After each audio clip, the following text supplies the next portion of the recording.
Welcome to the Sound-Centric Podcast. I am your host, Adam Dash, and today we have one of my favorite YouTubers ever, one of the best people to react to music on YouTube with over 400,000 subscribers and tons of people going to listen to this man. They want to know what his opinion is of your favorite music. Ladies and gentlemen, Jon Denton, welcome to the podcast. Thank you very much for having me. Pleasure to be here.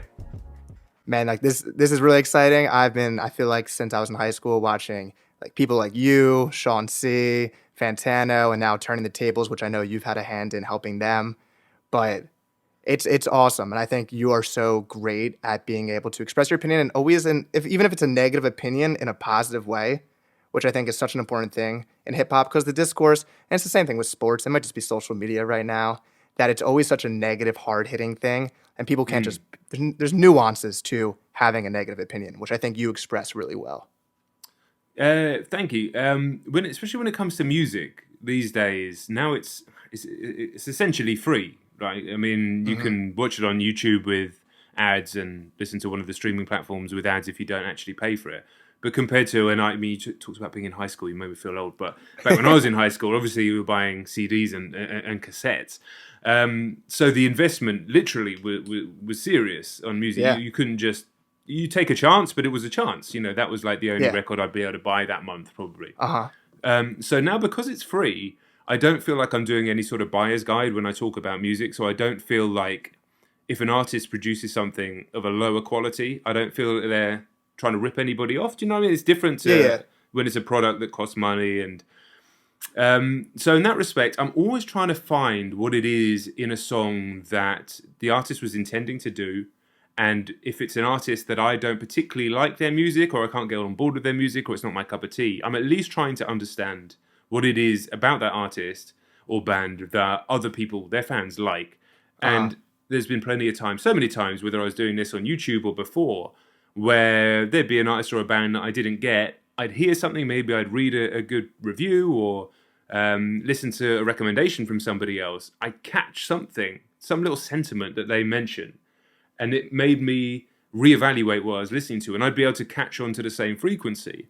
And so I try and do that when I'm reacting, but also try and project that out in the analysis, in the hope that maybe somebody will have the same feeling. And because I always believe that an artist, that's not true. I was going to say, I always believe an artist is trying to, make their best. They're always trying to put their best effort out there. It's actually the only thing that really annoys me, and the only reason I really would go in on any music is when it's clear that there's a lack of effort involved. They're throwing music out there. There's not really been any thought put into it, especially from an established artist. If it's a brand new artist, then they're just trying. Yeah. Or there's something really cynical about it, and you see that in a lot of pop music. You see that when people are trying to or almost make music by committee to try and sort of generate a certain sentiment, and you see straight through it. There's an inauthenticity to it, and I'll go in on that. So that's why I've been on some Ed Sheeran records. But most of the time, I'm trying. I mean, I don't make music. I'm not a musician. I'm not a frustrated musician that turned into being a music critic either. It just wasn't my path in life. So I also am kind of in awe of musicians and great musicians and great artists. So for the most part, I have no interest in getting the kind of following from just being negative the whole time. But at the same time, if I really don't like something, I'm going to be honest about it and say that I don't, because otherwise then nobody's going to believe me when I say that I do like something. So it's a funny line to travel. That's just kind of my personality anyway. I'm not really into just spending all my time on social media being negative. It's an easy way to get interactions, but I don't think it's good for your soul. Yeah, there's definitely been negative opinions I've had where I was about to tweet it and maybe I deleted it because I'm like, who cares about what I don't like? I'm here to talk about what I do enjoy. And to the point about reviews, I feel like just 10 years ago, like you just went to Pitchfork or went to Rolling Stone for a review, and I think just the ability to watch someone visually go through listening to the album and hearing their opinion spoken to you, it's just such a better experience than just reading something, because it's hard to write a review that really encapsulates how you felt about something. And obviously Pitchfork has the famous reviews that are Peppa Pig is better than all of these famous albums that everyone loves. And it's hard. And there's been albums like I've won a review of artists, and I feel like the music just doesn't need me to rate how good it was. And maybe there was a song I didn't like, but I'd rather talk to that artist about what they went through than have to go write something up negative about that one chorus that I didn't like. Yeah, And yeah, for sure. I understand that. Yeah. yeah. And to your point about the CDs, I've talked to my dad about this recently. How in the 2000s, if you bought an album, you paid $10, you're gonna listen to that album. You're gonna like if you didn't like it on first listen, I spent $10 on that. I'm gonna run it back and I will find what I like. And it's interesting now. You paid $10 for access to every song ever.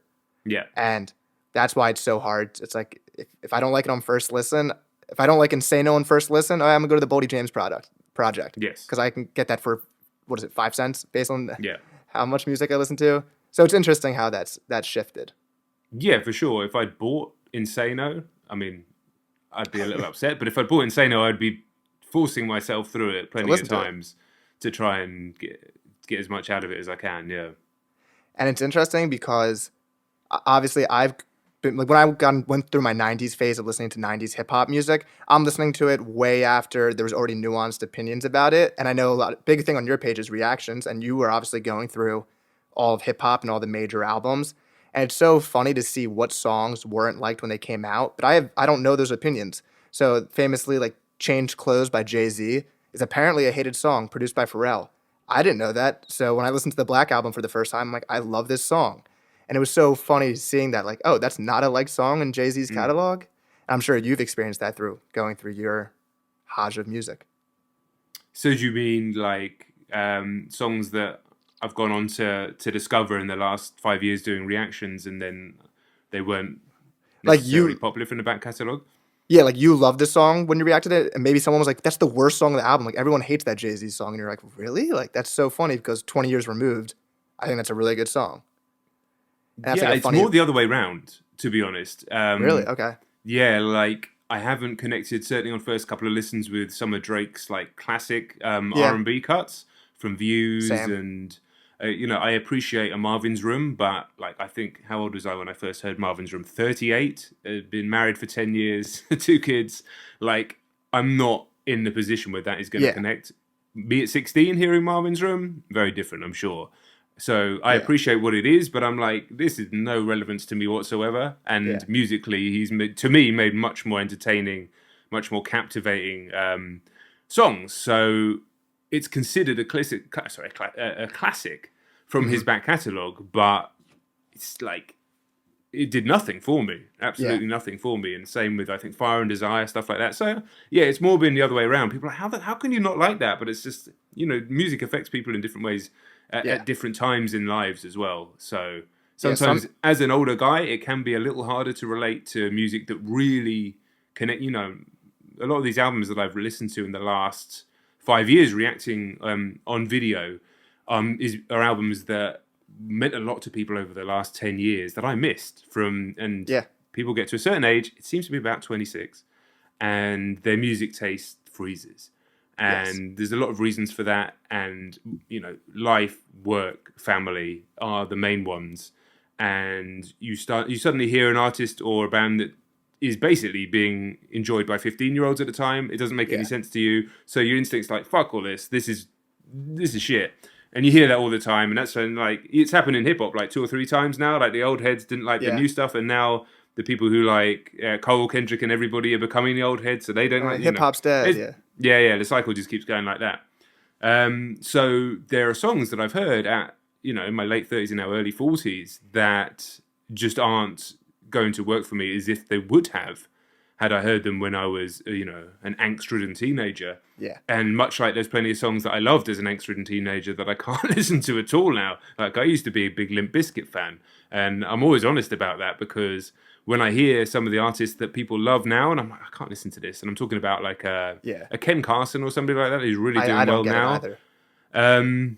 But I'm like, probably, realistically, the only things that people are going to get out of this music when they are 28 and they're having their first kid or whatever is like a nostalgic moment, and then the other people that they knew from back then, they go, oh, do you remember when we went to the gig? And that's cool, but you probably won't appreciate it in the same way. Some of it will stand the test of time, and some of it won't, and that's just normal.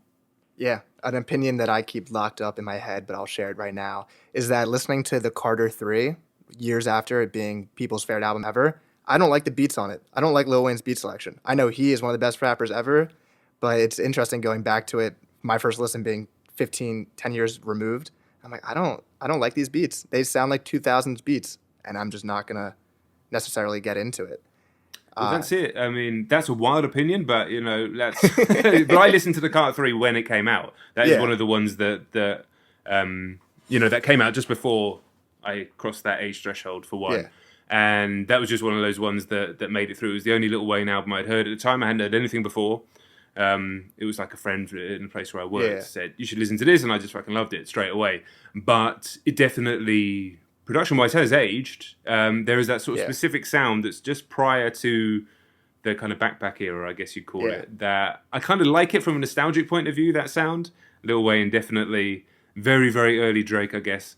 And then a bunch of artists like Ludacris and stuff that have that certain, it's a certain, like, it's sort of sound in the production or something. I don't exactly know what it is, but it just sounds like the 2000s. It sounds worse than the music from before, like the sample, you know, boom bap beat sounds significantly worse. I think it was just I mean, I'm not saying anything about a Carter 3. That's like an all-time. No, and I do love songs in the Carter 3. Just the beats, I think they got in love with like electric synths that just came with like I don't know, their computers, and it just starts sounding so digital. There's definitely some sonic like touchstones that seem to go through all of the music around that time. And you touched on this, and I was going to ask you about this later, but I think it's a great conversation about how it is natural that it's the same thing in sports. Everyone, if you're a Michael Jordan fan, you probably grew up watching Michael Jordan. I'm going to say I think LeBron's the GOAT. And it's the same thing with music, that you tend to love what was in your high school, college, 20s experience. And how do you get so happy and excited to keep listening to new music? So I assume that's a struggle. I mean, you have a family. I even find it hard to listen to all these independent artists that I do love, but there's so much music coming out. What gets you going?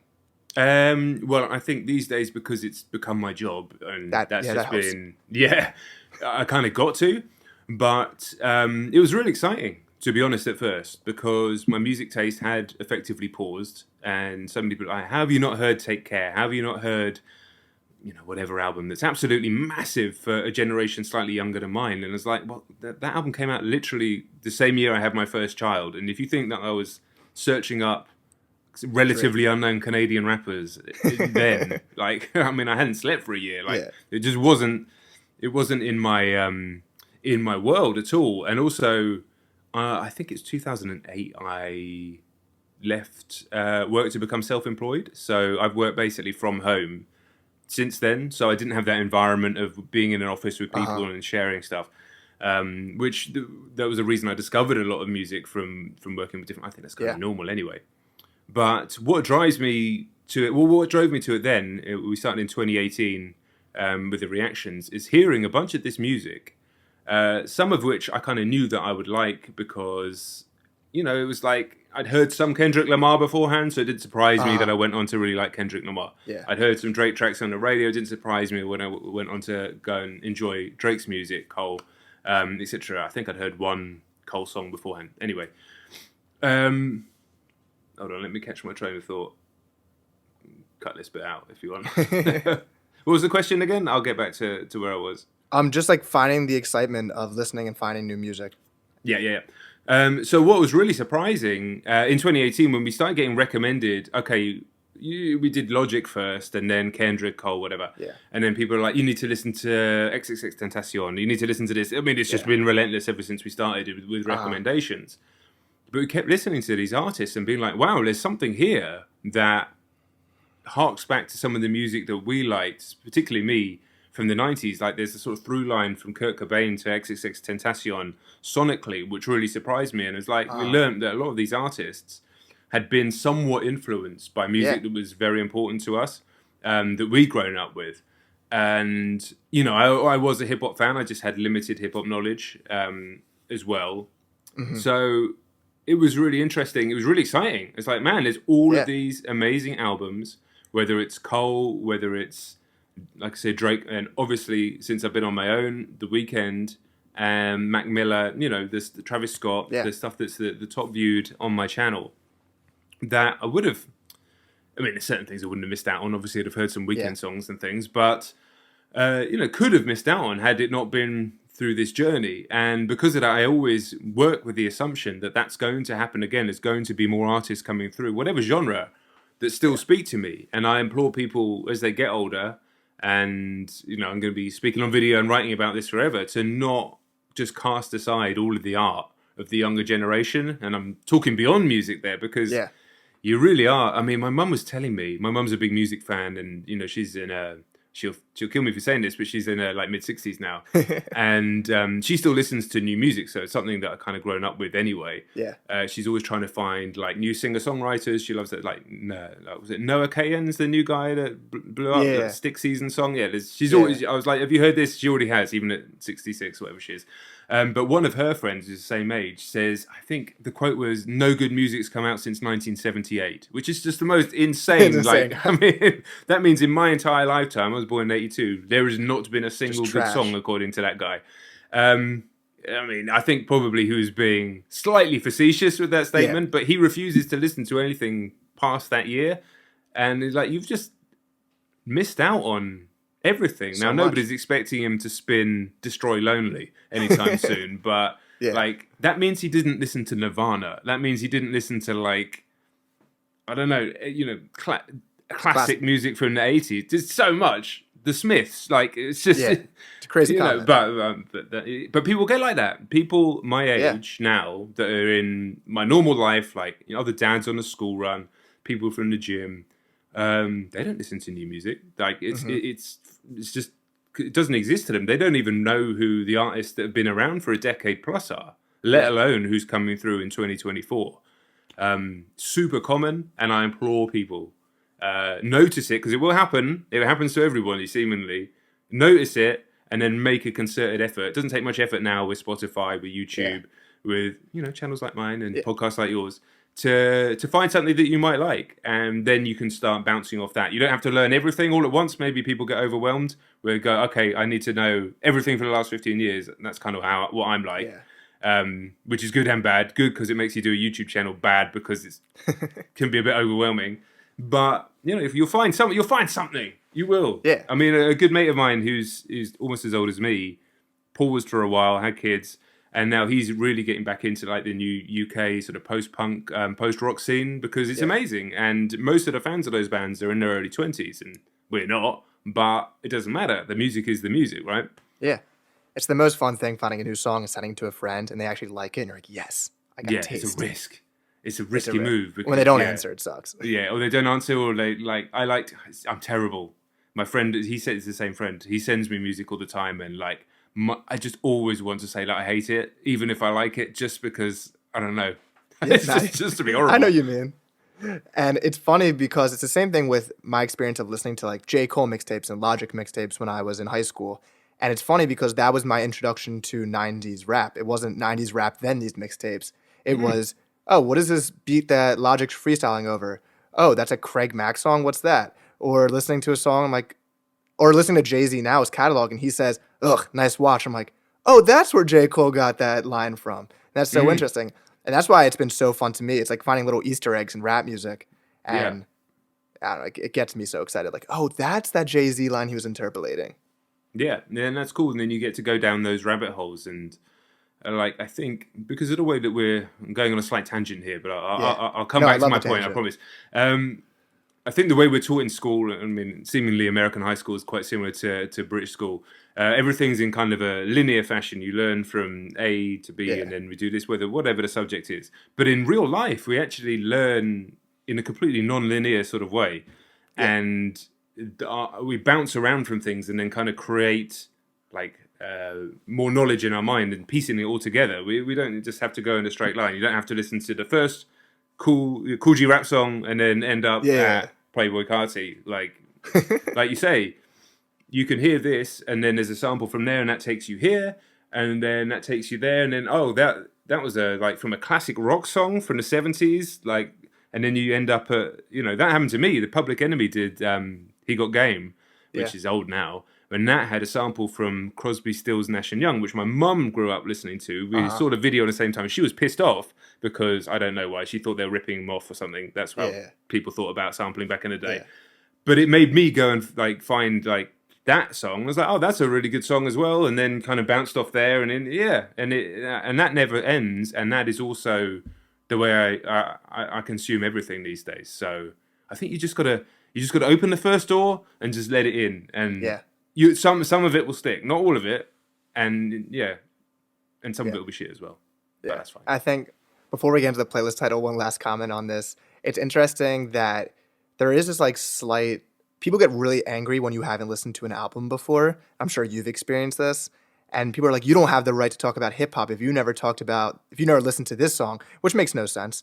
As long as you respect the culture and try to do as much research as you can. I can't listen to every album ever. Yeah. And I know recently Jack Harlow got in trouble because he didn't listen to Brandy. And I'm like, why would 10-year-old Jack Harlow be listening to Brandy? Like, it's just, why would he be doing that? Can't he listen to Brandy now? Like, if he didn't listen to it, can't he go, oh, and maybe he'll love it now. It's not difficult to find, right? Oh, okay. And then, it's just, people want to, just find a reason to tear somebody down when instead of looking inwards at themselves. And that's such an easy way for somebody to have something over somebody else. Yeah. Yeah. I guess we need to get into your intro thing because we probably get into the meat of the podcast. But that was amazing. I've got thoughts on that as well. But John, you know how we started the podcast, I guess midway through the podcast, is doing a playlist title of the week to kind of highlight a new song we've been loving and kind of how we're feeling. So what is highlighting your playlist this week? Okay, so highlighting my playlist this week is a band called Yard Act from Leeds in the UK. Not super indie, but they're not exactly world renowned yet. They just released a new single on Monday, yesterday as we record this, called We Make Hits, and they're just evolving their sound, bringing in some similar sonics to like LCD Sound System, but lyrically they're just fantastic. I wonder if people outside of Britain and the UK will appreciate their lyrics because it's so like esoterically English and British, but it's just there's a kind of wit and sarcasm and it's just I can't think of the exact word that I'm looking for, but it reminds me of bands like Pulp. Just a real like clever look at the way the world actually is right now, and a rare quality to the writing as well as top musicianship. Don't know if it's for everybody, but I can't wait for their new record. I have a question. So do you ever get the issue of not understanding American slang? Because if like I'm listening to Dave, let's say in his new song he said, I loaned the 9 like I sold the striker. Like I knew it was a soccer reference, but I didn't fully get it because I'm not a soccer fan. Do you run into that issue of like, oh, what does that even mean? Yeah, basically first year of Rock Reacts was studying, but almost like a whole new language, right? So it was different American slang, like locally Atlanta compared to Chicago, compared to New York, compared to wherever. And then the generationally as well. So phrases we used in 90s hip hop that died out, new phrases in 2010s hip hop, whatever. Yeah. Now I pretty much hear it like normal language. I don't really have to think about it. But then when I started really getting into like the UK scene, I had to study, because like where I'm from down in the south coast of England, it has different, because England's so old as well. Like you can go 30 minutes down the road and there's a different accent, different colloquialisms, different sayings, different slang. Even in different parts of London, there's completely different slang. But there's like some ubiquitous sort of rap-based UK slang. Some of it comes from like Jamaican patois. Some of it comes from like, sort of Nigerian immigration.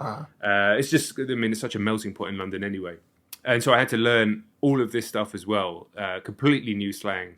Yeah. And then if you don't understand the football references, a lot of UK rap can be difficult because it's just easy wins. For UK rappers, that'll be the line that people react to, that shout out, that tweet. Yeah. If you do a slick football line, because it is a central part of the culture here and basically everywhere apart from America. But when I first heard that, bars for days. When I heard that line, I knew it was a soccer reference. Sorry for saying soccer, not respecting your culture. We don't mind. Soccer's actually from England anyway. That's it. Yeah, that's not an Americanism. And like I knew it was soccer, but I'm like, I'm guessing a 9 is the position of the striker on Yeah, the pitch. yeah. Yeah, Nine I is think I the figured it out. striker. Yeah. Well, for my playlist title of the week, it was my guest the previous week, Ben Beal. He's from New York, lives in California right now. He's been doing a new series where he releases a song every single week and goes on Twitch, and the fans help give him like references to put in the song, which is really cool. The most recent one is Articuno. It's very lo-fi rap, and it's just a really good way of building a community of having the fans feel like they are a part of helping make that song. And I thought it was such a smart business idea. And also, I just know how great it feels when an artist responds just to my tweet, and they forget about how cool it is to a kid when they're noticed by their favorite artist, and how just like responding to people can be great. And I think that was really cool of him that he's having people be a part of the process of song making. Nice. And I think you do a great job of that, of building a community and actually communicating with your fans. Like really, I think Yeah, I just like to. It's fun. It's normal for me. Yeah, I like to. I mean, I made a decision a long time ago that I won't respond to song requests, like reaction requests, yeah. because it was, especially when Rock Reacts was going super viral.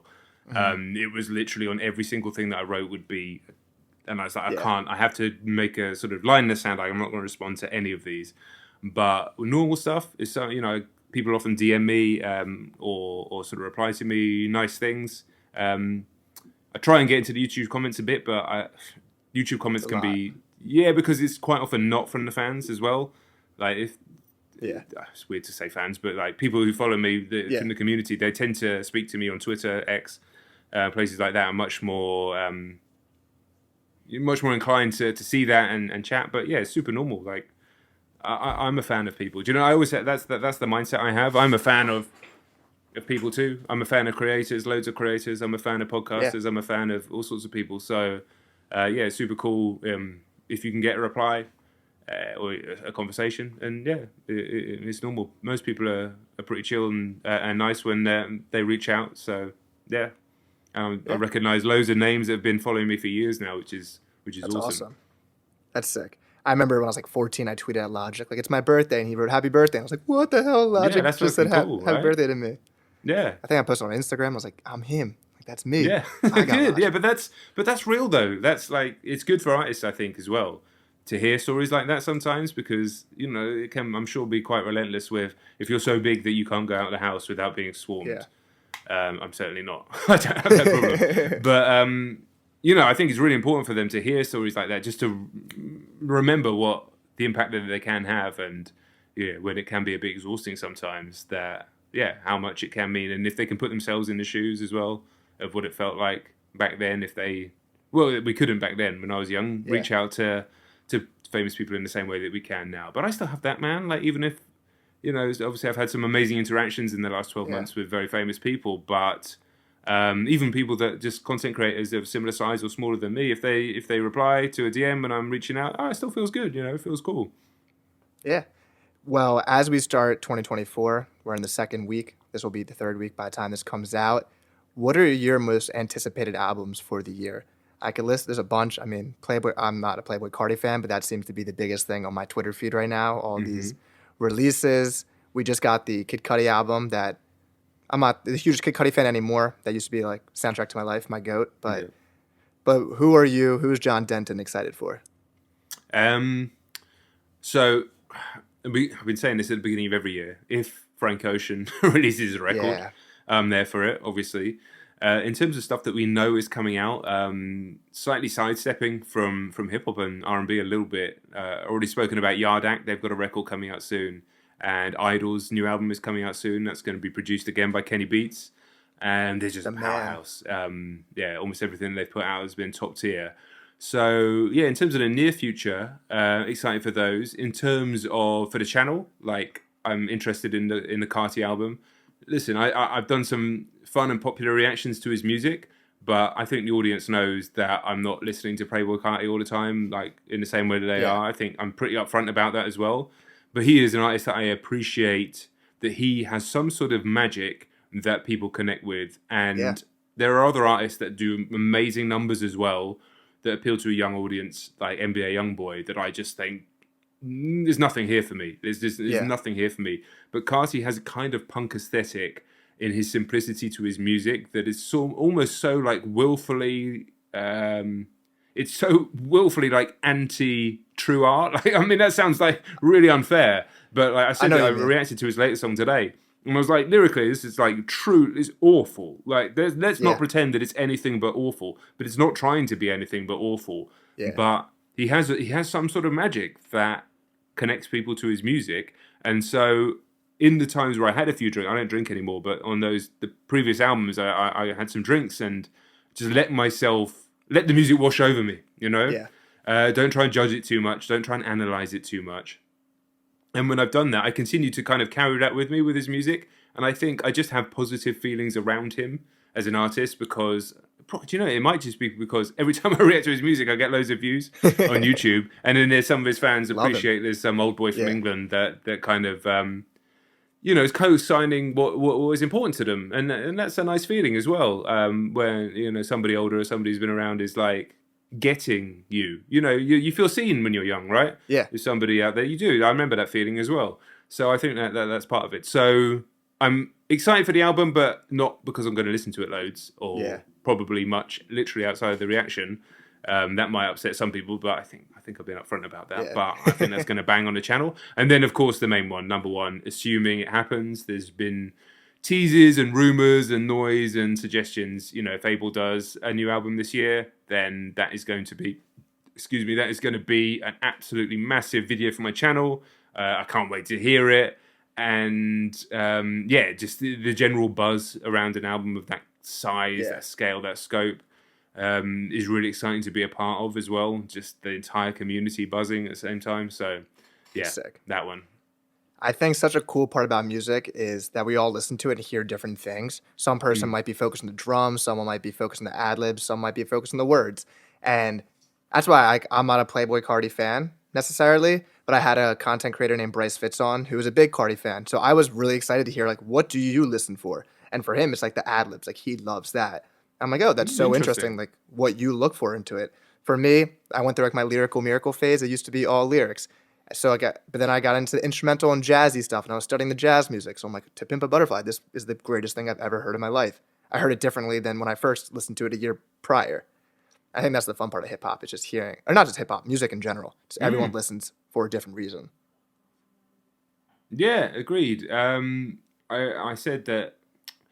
Let me catch my words right. Yeah, if you come from a rock background, right, you kind of are not accustomed to tuning into lyrics, really. One, they can be hard to understand. Two, often they're not really meant to say much. That's not the case for every song.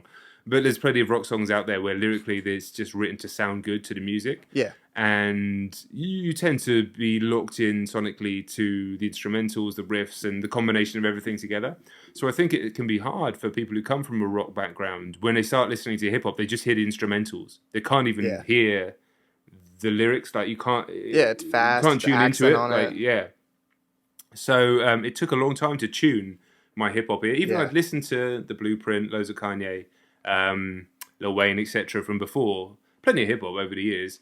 But I didn't really hear the lyrics in the same way. I just enjoyed the instrumentals, the flows, and that sort of stuff. And I think that's why a lot of people who aren't massively into the lyrical side of hip hop tend to immediately gravitate towards the rappers who can rap really fast. Like when Eminem does it, when Logic does it, and it's like percussion. It sounds really cool. But then when you tune your ear in lyrically, and the guys that are doing that, you're saying nothing, and it just sounds stupid.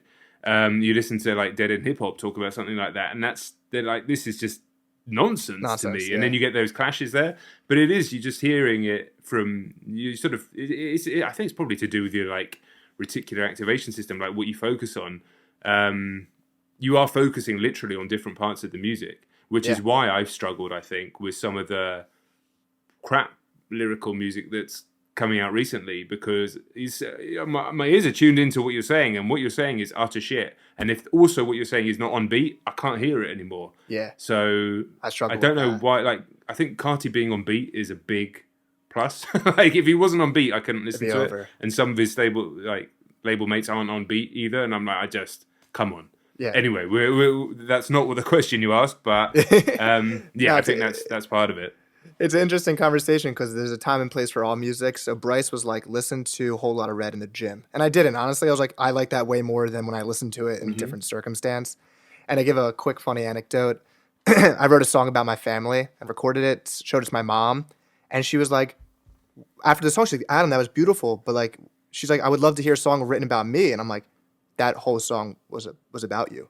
Because she just couldn't pick up words. Like, that's just not her skill set. Like, I'm like that. She's like, do you have the lyrics? I'm like, I'll show you the lyrics. Because she could not pick up that the whole song was about our family. And it's like, yeah, she's not. Yeah, it's true though, right? But for me, my most anticipated albums of the year, Anderson .Paak thinks we forgot about No Worries that he's been teasing for 2 years. Like, he thinks he can just tease the sequel and not drop it. He's dropped 2 singles. We have not forgot. No Worries, the first one, is one of my favorite albums ever. Suede is probably my favorite song ever. I told you I just had a job interview. Like, that's what I'm playing before, just to get myself hyped up. So No Worries too. Knowledge, we need it. A mixture of the Jid and Metro project and Jid Forever and a Day. Both those mixtapes. He said he's gonna be dropping all year, and he's just one of the best artists I've ever heard in my life. Like, rapping wise, he's crazy. Yeah. I have this take that now some don't agree with it. But I think there's certain artists, if you threw them in the 90s with their albums, they would be looked at as huge classic albums. I feel that way about Freddie Gibbs. Like, put his Alfredo bandana, put them all in the 90s, and like that's one of the best rappers ever. But now that's being done so far after, kind of like that hip-hop being so important, people don't really look at it as like this is one of the best hip-hop albums ever. Yeah, I agree with that. There's certain artists like that aren't even on the level of Jid in terms of popularity or fame. Rome Street's Kiss the Ring, if that came out in the 90s, would be on the same level as like some of the greats, true greats that they're held up and, you know, are platinum records. It's unbelievably good. The more I listen to it just keeps getting better and better. Like, he is lyrically, it's just skill level, his ability to fold rhymes, it's MF Doom level. His subject matters aren't as like weird and esoteric as MF Doom. It's much more streets and grease, but it's just like, honestly, I just can't believe how good that album is. I mean, I've listened to a bunch of the rest of his music, and it's all really good. And sometimes he doesn't quite go that hard lyrically, but that album just felt like, okay, here we go. Every single song, I'm going in. Conductor, unbelievable beats throughout most of the project. It's insane. And yeah, that I just think that could have been plucked from that era, and it would be a true considered a true classic. It is a classic, but people don't know about it. A lot of those Griselda projects. You put any of those guys in the 90s and put What Would Sheen Gun Do in the 90s with the three of them rapping on that collab album. That's I think would be looked at as one of the best albums ever. And lastly, my most anticipated. I don't think you've reviewed this artist before, so this would be me telling you. I would love to see a review one time. Smino is one of my favorite artists ever. I'm not sure if you know. He's like in the JID Dreamville type of rapping. Yeah, I've done couple of his records, but I don't know if they're on the main channel. They may just be on Patreon exclusives. Yeah, he's one of my favorite artists ever. Just similar to JID, his phrasing, his singing ability, and his rapping ability. He's one of my favorite artists ever. So he's been teasing the sequel to his mixtape, She Already Decided, for a while. And yeah, he's just one of my goats. I love him. Nice. So what is the community of fellow reactors like? I want to talk about you working with Turning the Tables, because similar to your concept originally of like people who love rock music listen to hip hop, what a smart idea for them to do. Dad being shown music from his son's love. And there's people like Sean C, Shaq, I'm forgetting his full YouTube name. People like Shaq. Yeah, Fantano does it, but do you guys communicate? Like, what's that community like for you? So obviously I have a good relationship with Kevin and Connor from Turning the Tables. I never really spoken to Shaq. I think we had a brief falling out on Twitter, but I can't remember. I'm sure he doesn't either. He's done amazingly well. I think he's over 4 million now, and he knows exactly what he's doing, and he does it very well. But I don't have any interaction with him. Sean's someone I've never spoken to apart from like the odd tweet. I'm pretty sure he knows who I am, so I know who he is. But we've never communicated in DM. And then like I get on pretty well with some of the UK guys. Lisa the VI, I'm very good friends with. Dan and Kaz, I chat to those guys as well. I don't know how much of a splash they've made over in America. And then there was some reactors who are not with us anymore. That makes it sound like they're dead. They're not dead. They just gave up, which I can understand because, it's very difficult to do this, even when your channel is big. So a guy called XX Young Lord XX, who used to, got to like 400k subs, him and his housemate, his flatmate, back in like 2018 when Rock React started, they just stopped, which I can understand. Because if they're unfortunately, because I was much older when I started, I kind of had ideas of how to make money around it because I had a lot of experience in the working world and elements of business, and I've been a freelancer for a long time. But if I'd been 21 and blown up like those guys were and didn't really have any other ideas about how to make money outside of YouTube, and YouTube isn't making money, then I would have given up as well. But I probably best relationships with CDTV from Scotland, who it's just easy. I think I just saw his videos, saw some tweet he made, took the piss out of it, even though he didn't know who I was really, and I didn't know who he was. But because he's Scottish and they have a great sense of humour, it was immediate good banter, and then everybody who followed us both enjoyed it, and then we just kind of maintained that. But I would say probably in terms of a community, it's a bit disparate. I wouldn't say it's like a super tight-knit community. And a lot of us have been doing it for a while, so lots of people have come and gone. There's some people who are massive and now they barely do it, and then you see their videos pop up now and then. There's a lot of people who did it as their main focus, like Sean, and now Sean's more focused. He still does it, but he's more focused on topic videos where he can make money, and he streams. So it's a strange one because say the gaming community that have all grown up together, and then the channels have got big, they're able to get big through AdSense and everything, so and then help each other and collab and stuff. Whereas we've all had to figure out different ways to do it in order to keep going. Obviously, Anthony's different because he's a reviewer that also now reacts to music on stream. And then I'm seeing Kai Cenat is doing stream reactions as well, and they're doing mad views. Obviously, Dante's been at it forever, and he's doing amazingly well and doing mad views. They've kind of crossed over, and I think Anthony has as well, crossed over into there's some sort of line where people go from being content creator YouTuber that have an audience, and it could be like my audience is a mental amount of people, but something happens when you go past the line and you just become YouTuber with a capital Y, and suddenly you're like just a face that's known, and it doesn't massively matter what your subject is. Like a Kai Cenat or an Anthony or some of the big guys, they could shift and do something completely different as long as it's trending and do insane numbers of views, whatever it is. So I don't know what that line is or when it happens, but those guys have passed over. But I always did worry that as much as it's frustrating that the labels take the AdSense revenue from all the reactions, and I did a brief calculation of what the channel should have earned, and it was very upsetting. But at the same time, I think that has been the thing that stopped truly big YouTubers.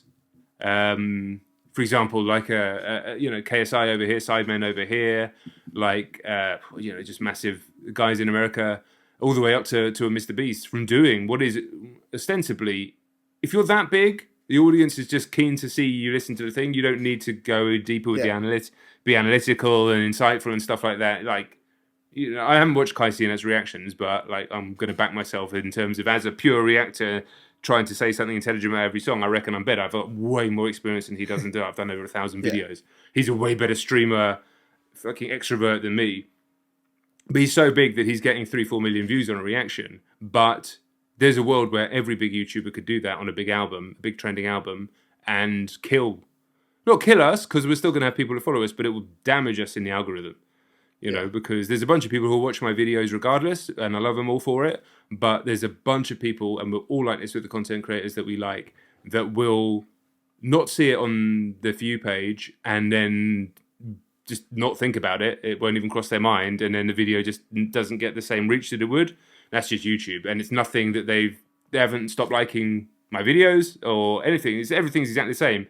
But if there's like suddenly 12 videos that are all from massive YouTubers that have decided to step into our world for a while, then that would be really, really difficult. That's why nobody can break through as a gaming creator now. Good luck. So If many you're going to be a certified gaming people. creator that's going to make like Warzone or Fortnite videos, good fucking luck. No chance. Like Yeah. you might break through, if you're super hot girl or like literally the best player, or just hilariously funny, like a Speed, then maybe. But like that's a one every 2 years. Whereas, yeah, so as frustrating as it is, I think it's also been the reason that the people who've managed to break through have been able to break through, because it stopped the truly big people from Yeah. doing it. Because they're probably listening to those records, right? They'll listen to New Drake or, Yeah. New Dave or whatever it is, but it's not worth it to them to do it on their video, because they're so tuned to, I make this video, I get this amount of views, I make this much money. Why would I do it if I'm not going to get that third part? Yeah. So everything has pluses and minuses. Yeah. That was kind of the thought process for this podcast. Like J. Cole's my favorite. I love, if J. Cole drops an album, I'm gonna love to talk about it. But I can't go in there and expect people want to see me talk about it, because they already have their set people that they know they want to watch talk about J. Mm-hmm. Cole. So that kind of changed my focus to a more niche topics, because I know how I would feel if I saw, I don't know, Boldy James review, because you don't always see bigger channels do a Boldy James review or a Boldy James Mm-hmm. reaction or something. So that was kind of the thought process of like, oh, let me try to be the more niche guy with independent artists, because I love talking about J. Cole, but I can't expect that my J. Cole video can compare to Fantano's review of a J. Cole album. Yeah, and to be honest, it's all about finding people who are going to connect with you on those things. And niching is, I mean, music's so big that you can niche quite well.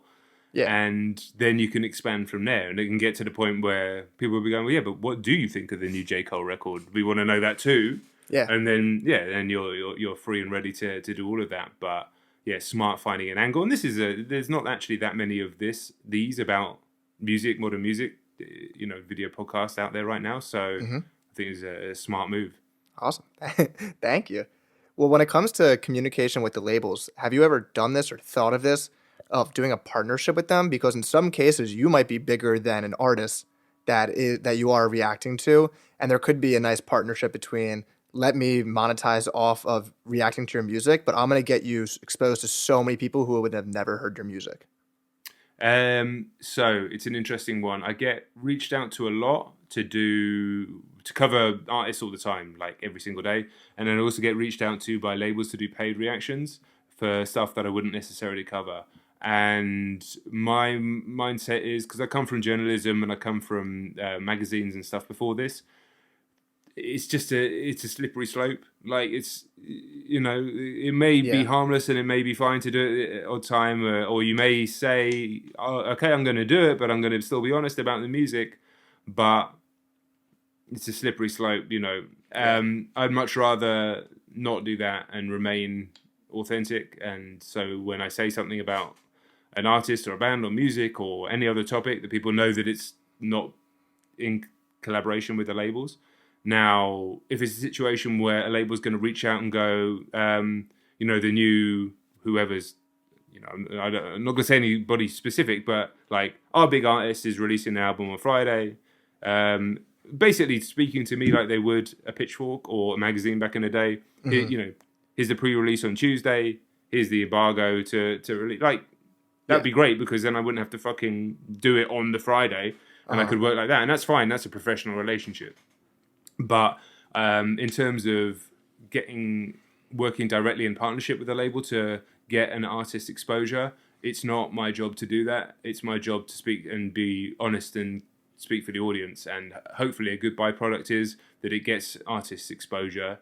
But yeah, I don't see that as, the second that you start thinking that's your job, then you're becoming you're working in PR. You're not working in content anymore. So yeah, that's I to be honest, I'm not going to call out names, but I know there's a lot of people who have big Twitter accounts and X accounts that get paid to suddenly produce random tweets about artists that I know they don't really like the songs, and there's no hashtag ad. And listen, I'm not going to fucking destroy your bag, but at the same time, like, people see through it, and I just don't want to do that. So I don't. I mean, I actually wrote in my bio on Instagram for ages, I don't do paid reactions, but I've taken it out just because I wanted to write something else, and you only get so many characters. But I get artists all the time. Then people have got like 50, 60K, they're coming through, I want to pay for a reaction on your channel, and it's like, it's not happening. Like, you're just going to have to be... get bigger, do better. And unfortunately, in the days where there were magazines and you could sell a magazine on the Drake interview and then have pages or little sections in the magazine talking about some smaller artist, when it's on a video per video basis, I can't make a video about a smaller artist. I just can't, because it's not going to get any views, and that's not just damaging for that video, it can be damaging for the channel, which is a real it's a real issue with coverage style channels on YouTube. You know, like that's why everything homogenizes towards big stuff, and you don't get as much coverage of small artists. I mean, Fantano is brilliant because he will cover small stuff, because he doesn't care, and he knows that the big videos will tentpole his channel. Like you know, when a big artist and a big review comes out, it's going to do enough views that he can still cover smaller stuff, and also he gets enough views on his roundup videos that he can talk about sort of small stuff. So he's almost like a magazine in himself. Definitely. But nobody else can really do that right now. You know, he's been doing this for like 13, 14 years. Crazy. But even then, I'm sure if a YouTube strategist got hold of Fantano and he actually listened to him, which he wouldn't, they would be like, stop doing this right now. You know, like every single time you do one of these videos that only gets 12, 13,000 views compared to your videos that get 500K, you're damaging your momentum within the algorithm. Get rid of all of them, only do this, and you'll be... That's what a YouTube strategist would say to him, I'm sure. And that's a shame, but like when your channel is doing, instead of 500K for an averagely big video, it's 50K, and then the small videos are not 20K, they're potentially 4 or 5K. You do a few of those in a row, and your channel's like in the algorithm, just shrinks down, and you have to work really hard to get it back out so it's hitting as many impressions, and it's a mad game. But that's why everything just focuses on the big stuff, and then the big channels, not outside of music, only do big trending shit or massive productions, and that's what it is. It's funny you mentioned the Twitter people. I was going to mention that a little bit. It's just it's funny how obvious it is, because they all tweeted at the same time. Like, have you listened to the new Lud Tyler? There was like one day where Lud Tyler was everywhere on my Twitter feed. I'm like, who is this guy? And the amount of times I've deleted the tweet, and it's only because I get on with some of them. It's only because I get on with some of them, and I've messaged a couple privately, and I'm like, I don't know if this is the best move, but I understand, you've got to pay rent, but like, I haven't made money off of this yet, so I don't know how. I think some of them get paid a lot of money. Like, if someone offered me multiple thousands of dollars just to casually tweet about an album that's decent, I don't know what I would do. We'll see. There is a figure. Let's not pretend that there isn't a number, because I'm not going to do that. But if someone goes, John, we're going to pay you like $7 million to tweet about Lil Tyler, and I'm like, I'll be his biggest fan. I'll be his roadie. Like, I'll go on tour with him. Realistically, there's a number, but the number is a lot higher for me than I think people would think it is, and that's not to say that because of my overall revenue, it's unusually high, because it means selling out, and to me it truly does mean selling out. And I feel like after all this time, if I did it, people would see it straight away, and I think losing even 10% of the trust of my audience I've built up for 5-6 years, it's just not worth it. It's not worth it at all. Unless it's like $7 million. UMG, if you want to pay me $7 million to promote Lil Tyler, I will do that, to be fair. It's interesting when it's a good person. So recently there's an artist who's been everywhere named Four Bats. If you've seen the guy with the really high pitched voice, they pitch his voice down or up. If they've been doing it, then I just won't click on it I can see it. I can see when they've done the promo thing. Yeah. So it's actually it's a negative for me, because I will not click on whatever the artist is. I won't hear it.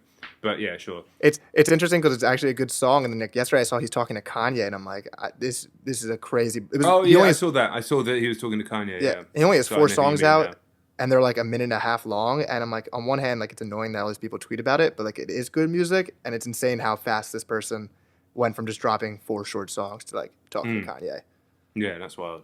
Yeah, good for him. Yeah. I want to end on a fun topic, and I will link this video below, because I don't expect you to go through the whole thing that you've already discussed. But you were invited by The Weeknd to go to his show. That's one of your favorite artists, and you've reviewed him multiple times. So I don't want you to explain the whole backstory, because people can go click on your video and watch the full thing. But how cool of an experience was that someone you reacted to actually enjoyed your reaction to the music, and then getting to meet the man himself in person?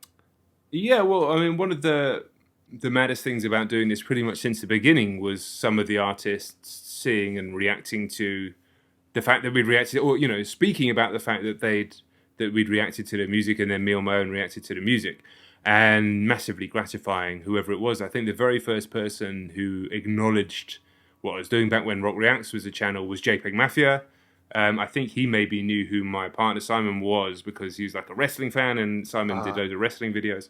But regardless, and then it's happened more and more over the years. But that moment when I was in jiu-jitsu training, and I got out and my phone was blowing up, and it's because just before I'd gone in, loads of people have been tagging me in this video of him from Coachella doing the slow sunglasses thing, which was obviously like a trademark from my videos, and I've done it on my videos reacting to his music.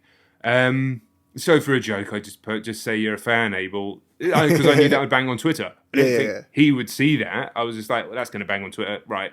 Phone in a pocket, go to the gym. And I come out, and obviously, if you follow me and you followed me for a while, he goes, what did he just put, like the sunglasses emoji or something? I've had so many interactions with him now, I can't exactly remember what it is. I'll find the tweet. It'll be posted up. Yeah. That's awesome. There's nothing like people you admire also admiring your work. So that was insane straight away. The biggest artist ever, so that's even greater. Yes. So that happened. And I was like, okay, well, I'm going to DM him because I'm 99% sure he won't see it. He's got like 70 million Instagram followers or whatever it is, but why wouldn't I? I mean, worst thing that's going to happen is it just doesn't get seen, which is almost definitely going to happen. DM'd him's like, well, I can't remember exactly what I said. Like, thank you so much for doing this. Obviously a huge fan. I can't remember what I said. And then literally within 5 minutes, 2 DMs back, and at that point, I was that was the moment. The first one was wild, but that was the one that sent the shivers down my spine. Like the whole body was like, "What the fuck is happening?" And then just some conversations in the DMs, a bit more back and forth online, and then ends with the invite to the London show. That was hoping maybe I'd get to meet him. It wasn't quite explicit whether that was going to happen. Made a video about that.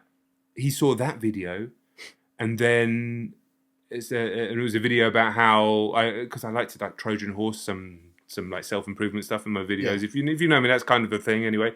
And it was more about like how I push myself out of my comfort zone to make videos in the first place, and et cetera, et cetera, et cetera.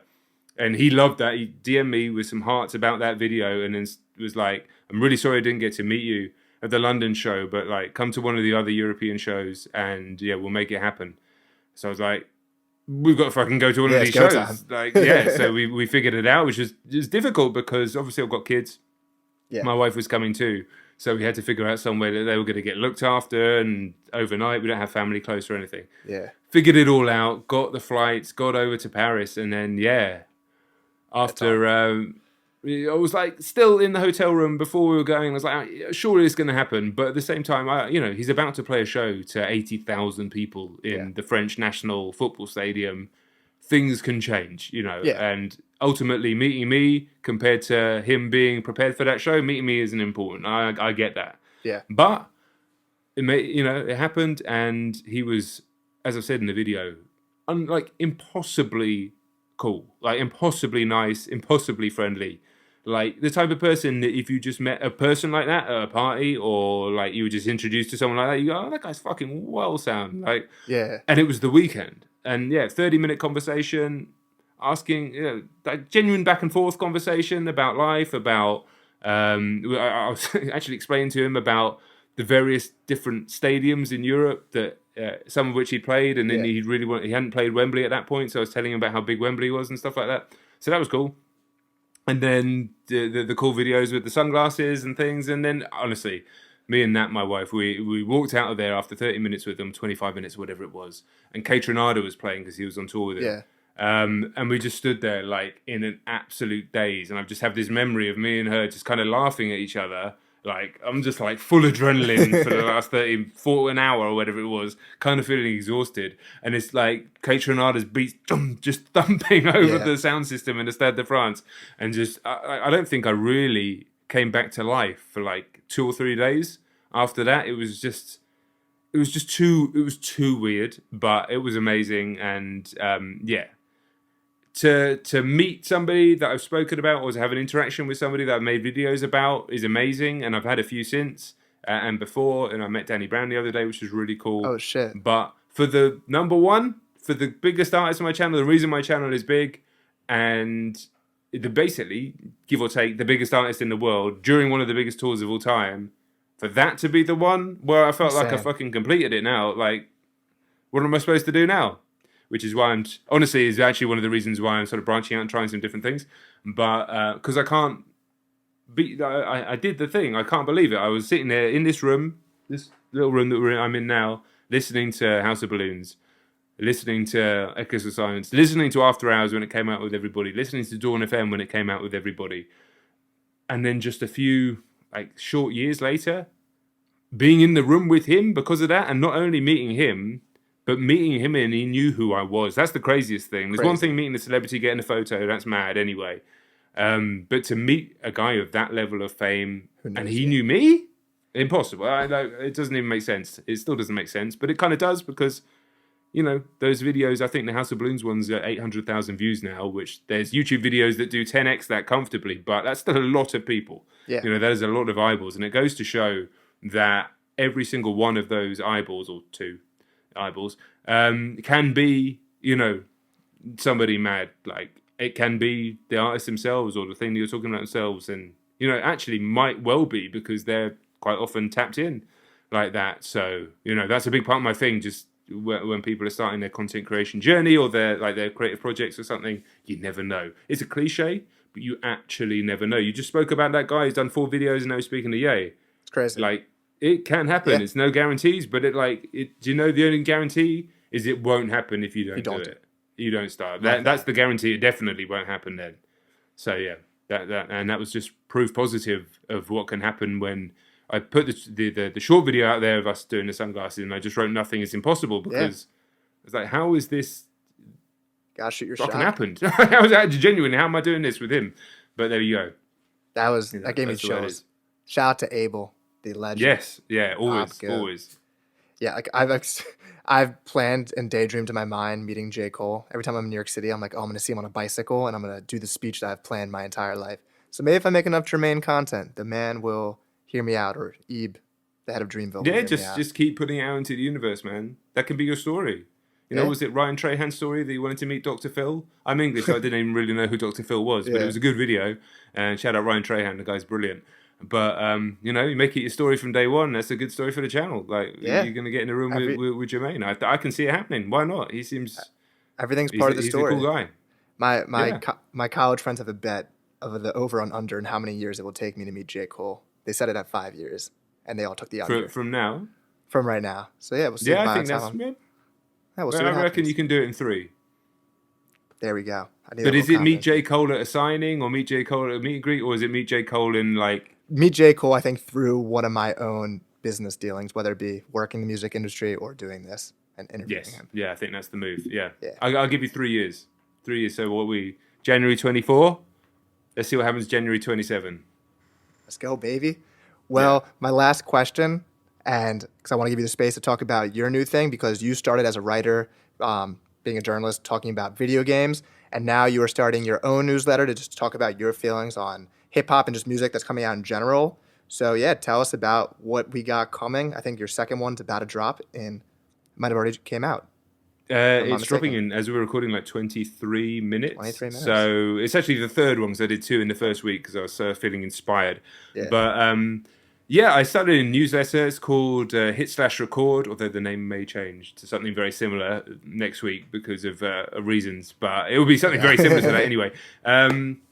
And it's basically a reason to be able to talk about some of the music that I can't necessarily make videos about, but also to talk about some life lessons that I've learned along the way, being self-employed for 15 years and this content creation journey that I've been on and before.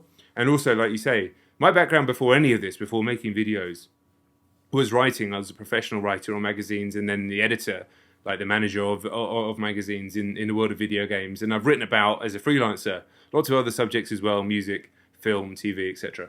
And to be able to reconnect with that skill, that's like my main, professional skill, to be honest. This is as well now, making videos, but that's that I'm still considering myself, that's what I'm best at. And so to write a newsletter that's already, I think we hit 17,000 email subscribers first week, which is amazing. I think that puts it in like the top 1% in the world or something straight away. That's insane. So it's super exciting, man.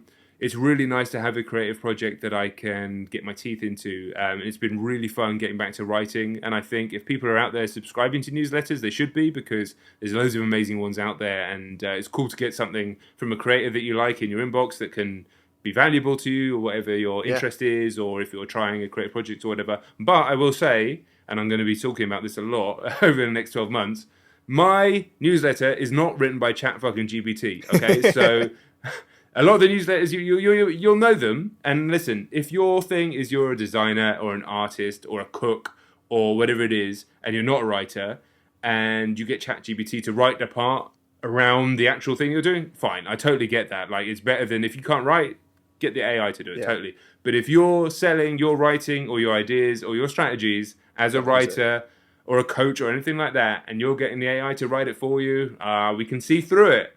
Mine is not written by ChatGPT. It's written by me. I will say though, I am using ChatGPT to do the images though. So, so we'll give you leeway with that. Yes, but they're just little, just to fill out the page. But yeah, it's written by me, completely by me. And yeah, it's a little bit about music mixed with some life lessons, something that's going on in the world, some productivity stuff that I stick to, that I use, that I'm learning about. That's what today's will be about as well. And then it has a section where I cover music specifically every single week, like sort of going a little bit further into some of the stuff that I've covered on the channel, perhaps, or follow-up thoughts, song of the week, etc. It's at least once a week.